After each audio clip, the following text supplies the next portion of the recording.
un truc qui serait intéressant à faire, c'est au sein de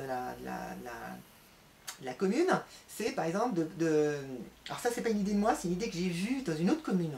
Elle était faite de façon un peu informelle, ça concernait le volley, mais tu pourrais le faire avec le foot et d'autres sports.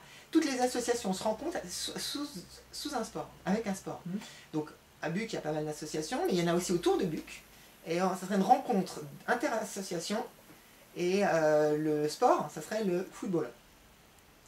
Avec des règles, par exemple, de s'arranger pour équilibrer, qu'il y a un mix entre garçons et filles. C'est des règles très simples, pas compliquées, pour que ça soit très joyeux, convivial, avec un bon état d'esprit. Et bien quand tu fais ça, tu t'aperçois qu'on prend, quand tu fais des choses comme ça, tu t'aperçois assez vite que ça marche très très bien avec le volley. Le volley, tu montes une équipe, garçon-fille, ça marche très très bien, parce qu'il y a déjà une culture de ça. Par exemple sur la plage, les garçons et les filles, on est en vacances, puis les filles aiment bien, on est à distance. Ce qu'elles n'aiment pas les filles, c'est souvent le contact. À cause des problèmes sexuels ou des gens qui pourraient avoir un comportement, donc il y a une distance. Et puis il y a aussi, je pense, un côté, la balle est légère. Le ballon de foot, c'est quand même une reprise de volée dans la tronche. Plus violent. Ouais, c'est plus violent. Oui. Ça reste quand même plus violent. D'accord. D'ailleurs, il y a un truc que j'avais fait un truc là-dessus, une fiche. C'était un foot, moi, que j'aimerais faire. C'est un foot avec le même foot, mais plus proche du foot que je vivais quand j'étais petit. En fait, quand tu es petit, les tout petits enfants qui jouent au foot, c'est pas pareil que le nôtre, pour plein de raisons. Ils n'ont pas le même corps que nous. Ils n'ont pas la même façon de se mouvoir dans l'espace. Ils n'ont pas des vrais cages, ils ont des poteaux. Ils jouent pas sur un, ils jouent sur un petit terrain. Oui, c'est ça, mais le ballon aussi, il est très gros pour ils jouent pas, ils font pas des touches avec la main, ils font des touches avec le pied. Le ballon est très gros pour eux. Touche avec le pied, il faut les toucher avec la main. Je crois que enfin moi à mon époque, quand j'étais genre en poussin, c'est possible. En débutant, on faisait les touches au pied, je crois bien. Même en poussin, je crois. Ah ouais? Ah oui, je crois bien. Ouais.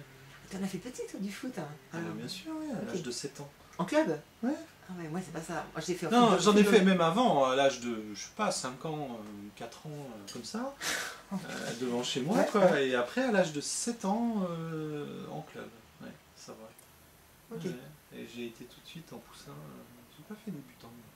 Parce que 7 ans, t'es en poussin déjà. D'accord. Ouais. Okay. Je crois, attends, je vais peut-être dire des bêtises. Après, j'étais en pupille en 86, donc 10 ans.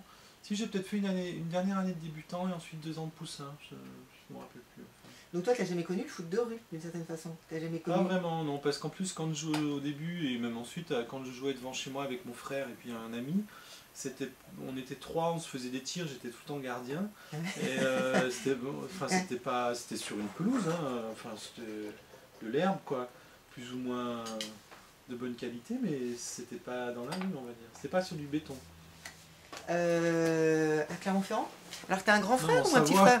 C'était en Savoie. Mais t'as un grand frère ou un petit frère? Un petit frère, un an de moins que toi. Combien il a? Un an de moins que toi. Ah, vous êtes très très proches. C'est pas mon frère en fait, c'est le fils de mon frère. Ok, c'est un presque frère. Oui, voilà, c'est mon presque frère. Voilà. Demi-frère, ok.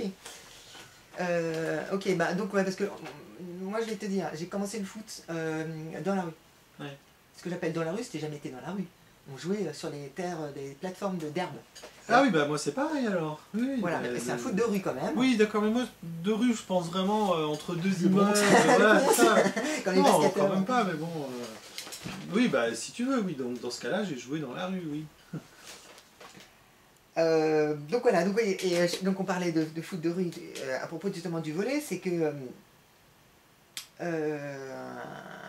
quand tu faisais un foot de rue, on pouvait avoir des filles des fois qui jouaient avec nous. Oui.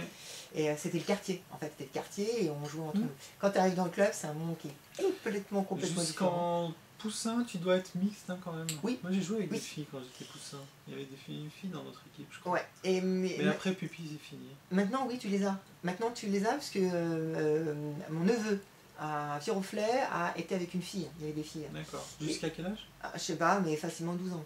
Je pense que c'est avant la puberté. Fin de l'année pupille alors. Je crois que c'est la puberté qui fait la séparation. Quand elle commence à avoir des menstruations et tout, des seins, et là, il sépare le truc. Mais je me rappelle, nous, dans un petit club de province comme ça, on avait une fille dans l'équipe, elle était très stigmatisée. On l'appelait même pas par son prénom, c'était oh la fille. Ah, vous étiez méchant avec elle? Ouais. C'est bizarre, hein. Ouais. Parce qu'on pourrait imaginer le contraire. À Véropla, c'est le contraire. Ah Elle ouais. est au contraire. Je me rappelle très, qu'elle très, n'était pas très bien intégrée. Ouais.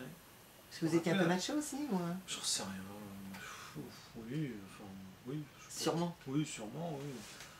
Moi, j'étais un monstre à cette époque-là. Hein. Je détestais les filles. Hein. Ouais, C'est pas question de traîner avec les filles. Elles étaient pas bonnes, elles couraient moins vite. Ouais, bah c'est ça. Moi, c'était la compétition à tout craint. Hein. Donc voilà, on va s'étendre sur le volet. Star de foot. Ah oui, non, c'était une idée. Donc, oui, alors ça, c'est... j'imaginais comment faire pour le public soit le plus satisfait en regardant un match de foot.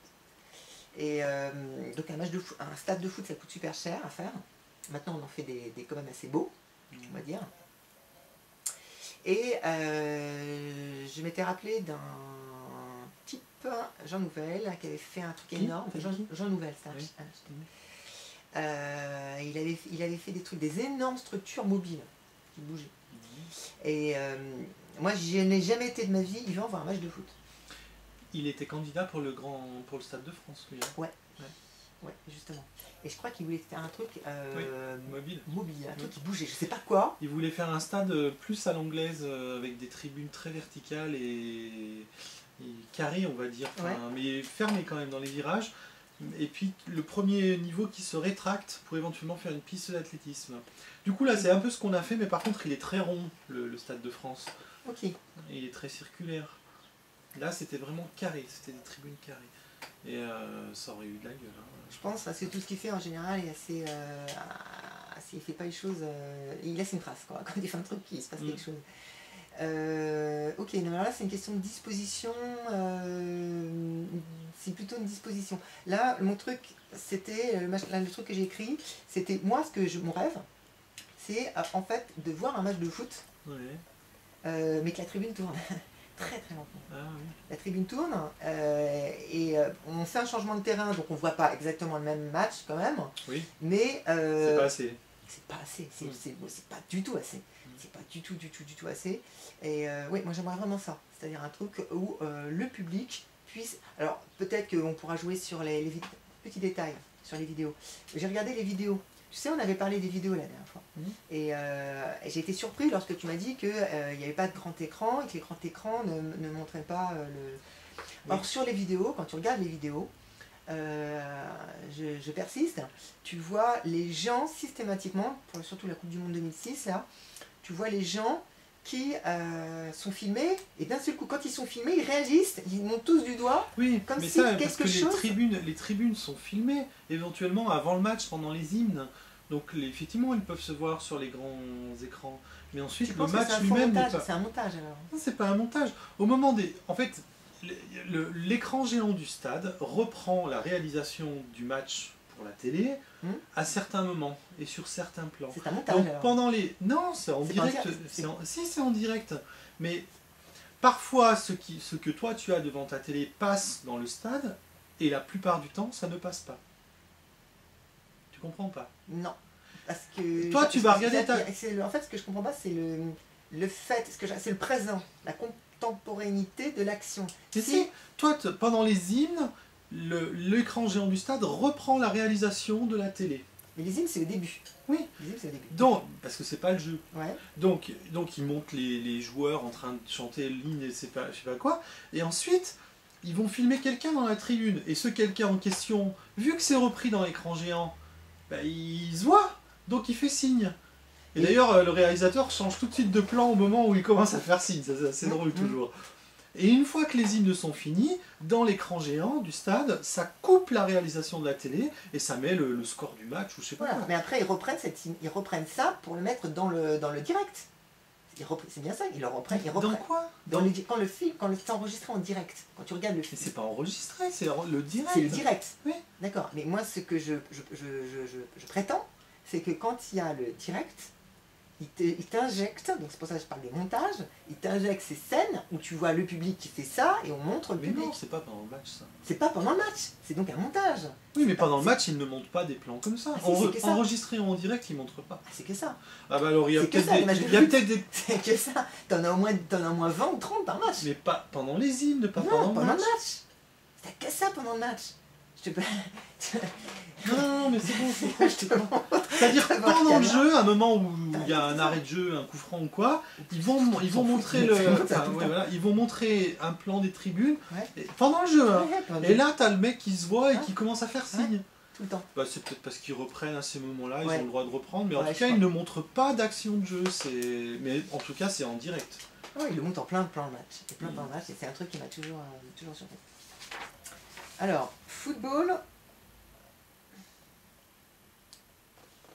Ah oui, ça on en avait dit un mot, Yvan.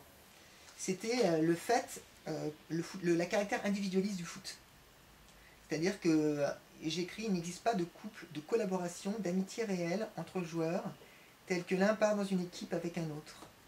Ah Et oui, je me rappelle, tu avais donné quelques exceptions, enfin quelques exemples. du basket. C'est deux frères qui jouent ensemble. Au basket, hein. Oui, oui, oui. Ah, puis tu as certains exemples au foot aussi. Oui, Oui, tu en as très très peu. Moi, il y avait les frères